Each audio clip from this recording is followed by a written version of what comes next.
It's Friday, Feedback Friday, the feedbackiest day of the week. Ha, and I'm looking at all the junk on my desk. That's okay.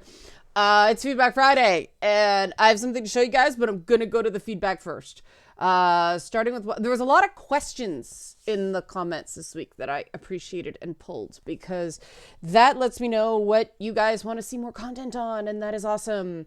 And you guys were very generous this week. We met our weekly coffee goal, and patrons got first access to the stuff I'm going to announce at the end of this video this week. So if you want insider access, help support this channel, become a monthly patron, patreon.com/LeannaK, or buy a one-time Leanna Care session for someone who can use it but can't afford it.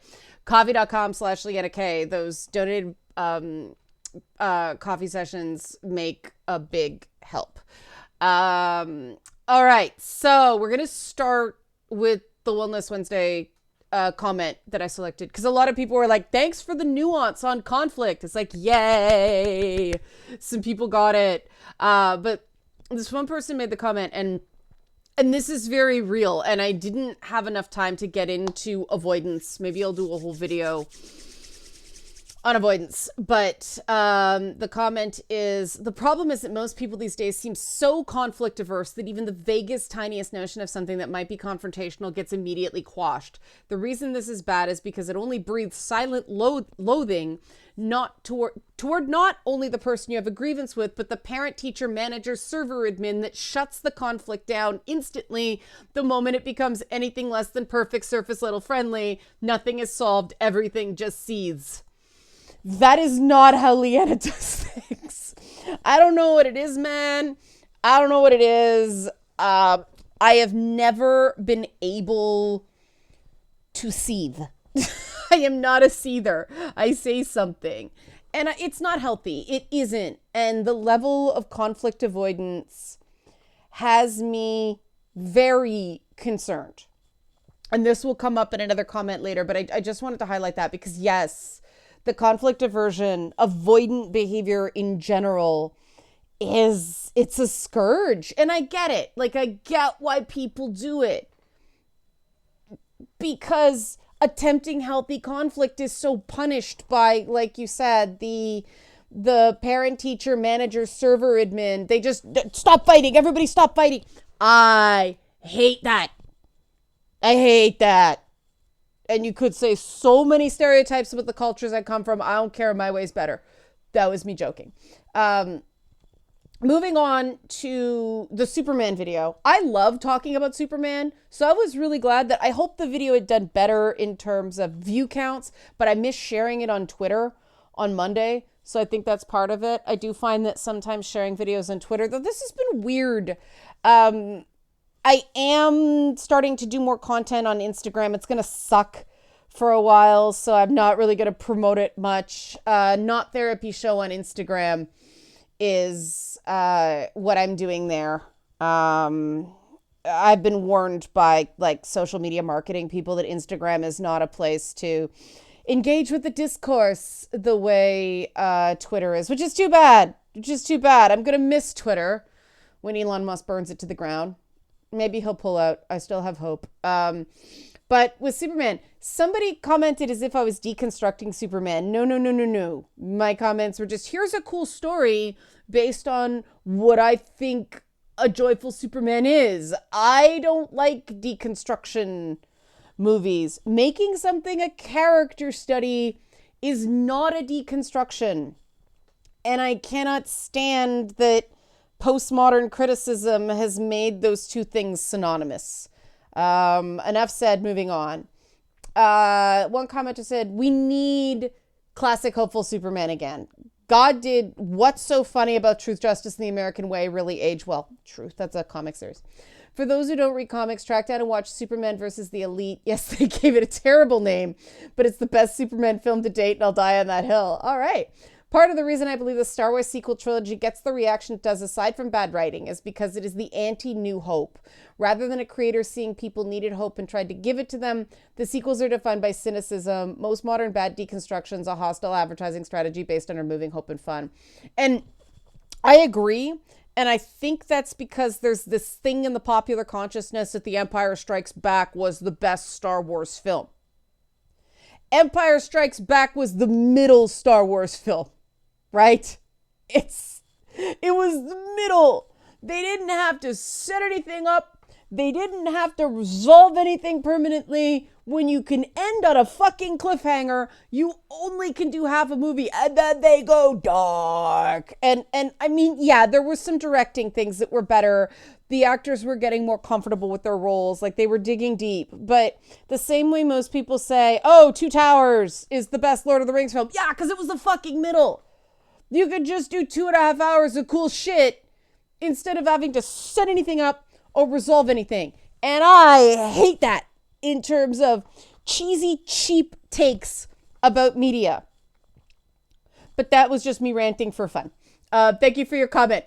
Another comment. The American Way TM used to be about the hope of working together, working together toward a better tomorrow. That demise saddens me greatly. When I first saw the Henry Cavill Superman, I was really torn about the ending. It was an unwinnable situation. I think after all of the lack of hope and mourning so many people did during COVID, we need a break. We need a bright spot. A Superman who's kind and compassionate, no matter how unbelievable, is needed as a society, even if it's just for a couple hours. And I agree that the whole, you can't make the American way, part of the Superman tagline now, because the American way used to be about a more perfect union, right? Working towards a better tomorrow and not synonymous. And that breaks my heart as well. And I'm Canadian. So yeah, I agree, commenter. One person asked, what does it look like to design t-shirts for female fans?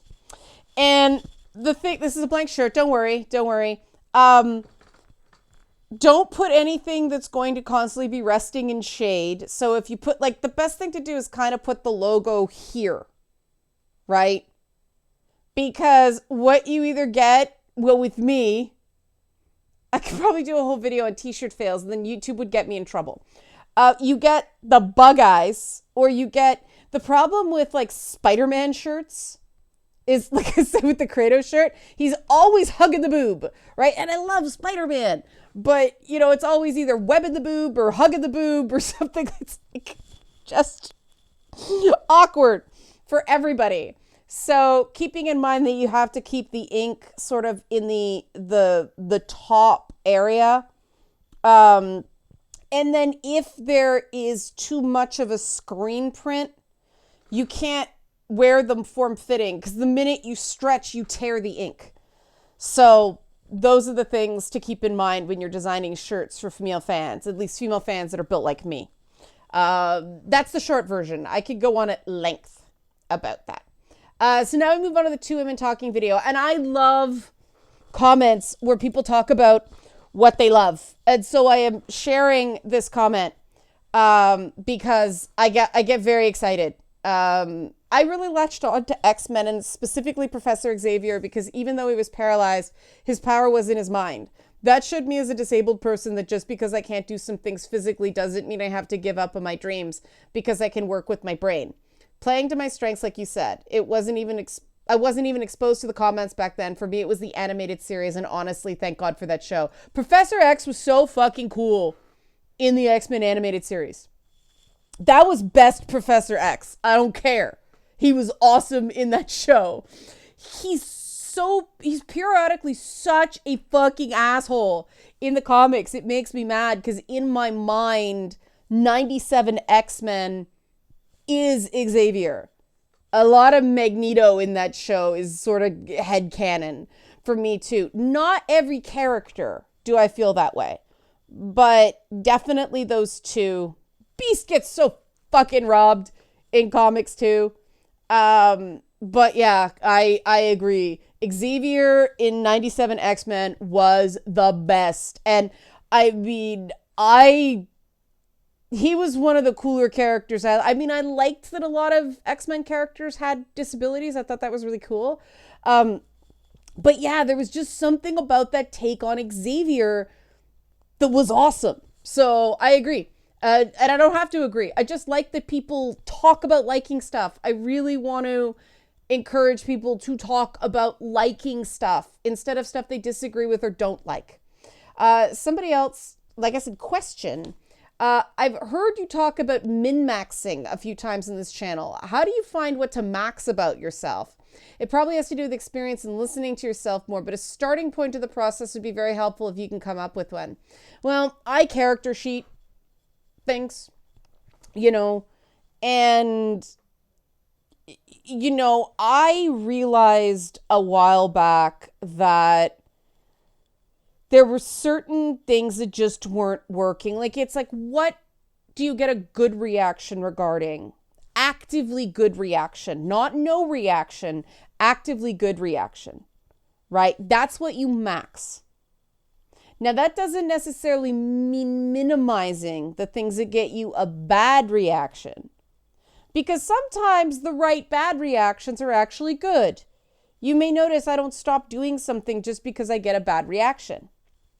But when someone's like, I really like this, or this really helped me, you max that, right?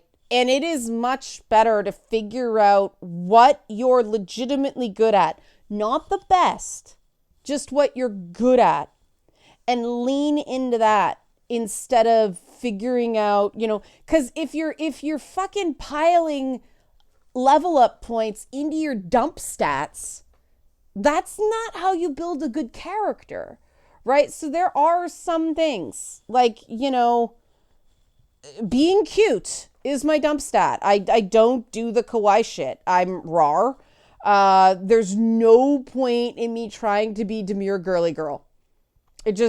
Song is the girly girl. I'm not girly girl. I'm tomboy. I don't do well when I'm worried about being nice or likable or any of that shit. Personally, I think I'm pretty likable. I think I'm a pretty good person, but it's not because, you're that person everybody thinks is so nice. No, I know that's not true. I'm not going to try to be that person. I'm going to be that person that makes the tough decisions and is fair. And, we had a situation on Twitch on Tuesday where somebody started insulting other commenters. While I was playing God of War Ragnarok. And I actually said to the guy, seriously, dude, you're testing me when I'm playing this game? And he did. And I banned him. And, afterwards I said, I don't want anybody to think that they're, because there's some new people showing up lately. I don't want anybody to think that you're going to get in trouble and just be banned and you're not going to get a chance. You get warnings. This guy got very warned. And everybody said they thought it was fair. That's, that's me. That is... And I get what you're saying, that certain of our natural instincts we want to minimize, right? You're in trauma therapy. That's how I found my love of Kratos. But see, Kratos' journey, like mine, has decided he's not the smartest, right? He's not eloquent. He gets the frickin' job done. And there's this wisdom in him in Ragnarok that is very cool and very, very believable. It's this weary wisdom, right? And the skill I determined that I was gonna max was wisdom, was listening. Because yes, I can word, but a lot of people can word. What I'm good at is listening and reporting, right? So when I work with one-on-one clients, I had a couple sessions this week where somebody had this problem they were going to solve. And it was all a question of, it was messaging, and I was like, I actually leaned forward and got excited. It's like, all right, let's workshop a better script here. And it was freaking great. But that's a skill I've decided to maximize. You do have to specialize to a point. You cannot be a complete polyglot and be good at everything. I am not the best coder. I have done enough coding to know that I am not the best coder. I am not the best artist. I am an epic doodler, and I can do page layouts. Like, I can do little scribbles to see what I want, but I am not the best artist. I can spend a lot of time trying to be mediocre at art and coding, right? So I get other people to do that. I can do concepts. I can do big picture stuff. I can get people talking. I can facilitate communication. And, I'm an all right writer. I'm a good narrative designer. I pick my skills. And it is a combination of what you're good at and what you like. Don't maximize things that you end up doing by default, right? You're the person who can do it, but you don't really love it. You don't want to maximize that, right? You want to maximize the cross section of what you're good at and what you like. And then there's minimizing, for me, it was minimizing the Wolverine response. That's why it's like, don't test me when I'm playing Kratos. It's pretty funny because all of a sudden I'm just like, oh no, because natural instinct, right? I realized I got to tamp that down, right? The Wolverine instinct is great in a crisis, but at peacetime, no, you got to hang up the swords, right? And so hopefully that answers your question. I can do, if people want more on this, I can do an entire video on that topic because it's good. Another person asked about boys desiring to pass tests rather than dream. This idea is new to me. Is it really caused by media TV? It's actually caused by that and then education systems. So to offer a counter question, is this not just a more honest message? I only ask because I want to understand the point better. What's the issue with boys not dreaming? The min-max, the max, because your max skill, where you put all your points, is what you're good at and what you love. And if you don't dream, if you don't strive, you never figure out what you want to do, what you like doing. You just, what's the best marks? Okay, I'll do that. And, I got very good marks in computers. I got very good marks back when they called it that and it wasn't all the specialization. I got very good marks in math. I got very good marks in science. But I like stories. I like improving the quality of people's lives instead of necessarily the quantity of people's lives. And I love tech, so I love tech. So I want to work with tech and I want to work in stuff, but my strength is stories. And that's why video games are so perfect for me. That's how it works. And if you don't dream, you can't find that intersection. And I do find a lot of guys giving up on that stuff and becoming very, very negative and very cynical accordingly. And it's not good. It's not the path to happiness. So hopefully that answers your question, because I got to go do something now. This is a very busy week. I know I've been giving Feedback Friday short shrift lately. But it's just been insanely busy. But I do have something to show you guys. And the Patreons got a preview of it. But now it's open to everybody. The link is in the description box, and the screen's too big.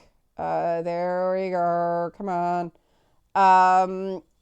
I have started a new expansion of the one-on-one sessions. It's called It's Not Therapy Bubbles. And this is very beta. But what it is, you see, you click next. It's, not once by email. Okay. If you're looking to socialize or build life skills in a small group setting, It's Not Therapy Bubbles are for you.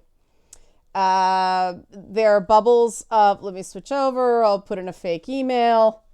And next, yeah, I'm messing up my own form, but Bubbles are online Zoom sessions of 90 minutes, facilitated by the It's Not Therapy community member with a minimum of 8 weeks of one-on-one sessions with Leanna. Some of them are experts in their fields, but Bubbles contain a minimum of 3 people and a maximum of 6 people plus the facilitator.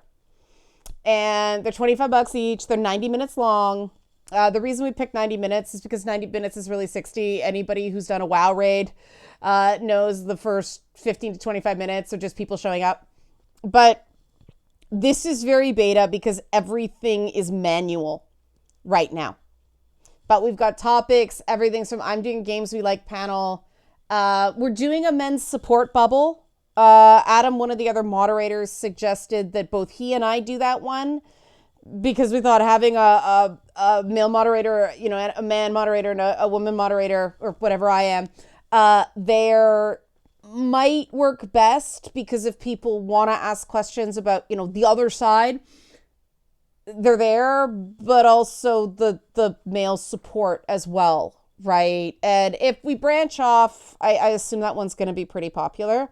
But we are holding that one on a Saturday just to make sure people can do it. And yes, it is the Saturday of Thanksgiving weekend. We thought that might be a bit of a cope. We've got emotional regulation. We've got an LGBTQ plus support bubble. I'm doing one on stories and interactivity. Art motivation. That means if you're stuck on something, show up. We've got adulting with autism, talking about loneliness. I put this one in just to see talking about She-Hulk without being trolled. that was my shitpost one. Just let's see if being specific will work. All this is very experimental. Vintage video games, money management, tabletop RPGs, classical music, my favorite video game art, memes and weird internet share. Then we've got some TBA ones on history, nostalgia, and mythology. And you'll see there is, is there a bubble you'd like to see at another date and time? Is there a topic you'd like to see made very important if you're so inclined to fill this out? Then there's a lot of personal information, bios, little bios about the moderators, the facilitators, so you can see who it is. But this is open now. And all the rules and everything are on the next page. There's a Q&A. Yeah, it's going to be a Rockstar Games beta, meaning we know this is going to be a hot mess in places. We hope to have all the bugs worked out for the new year, but if anything interests you here, we'd greatly appreciate you joining us. Just because this was one of the most frequently requested things in the one-on-one sessions, an ability to socialize in environments where things aren't gonna go to shit. Somebody there to do very gentle sort of massaging of that's why it's facilitating. I originally toyed with being cute and calling it bubble bosses, but I didn't like the idea of boss. I love the idea of boss, but I thought that would give the wrong message. Facilitators are just there to keep the conversation going. Yeah, it's, unless, there's specific questions or it's a specific area of expertise, but it is socializing in a controlled way. That's the whole idea about it. And the patrons, like I said, got first look at it. Some of them have already signed up. And basically when we get 3 people, the session goes. A maximum of 6. And what happens if I sign up and it's full, you'll be offered a later session, or you'll be offered the ability to switch to another session that's going. That's how it's working. So you can check that out. The link again is in the description box. And like I said, if you want first crack, because Patreons are gonna get first crack on the latest and the greatest with this stuff, help support this channel. Become a monthly patron. Patreon.com/LeannaK, because patrons will tell me something sucks without me embarrassing myself in front of the entirety of YouTube. Or buy a one-time Leanna Care session for someone who can use it but can't afford it. Ko-fi.com/Leanna K. Thanks for watching. For Americans enjoying no, that's next week, Thanksgiving. So this is just a regular weekend. Oh my God. Thanks for watching and have a great weekend. I need a rest.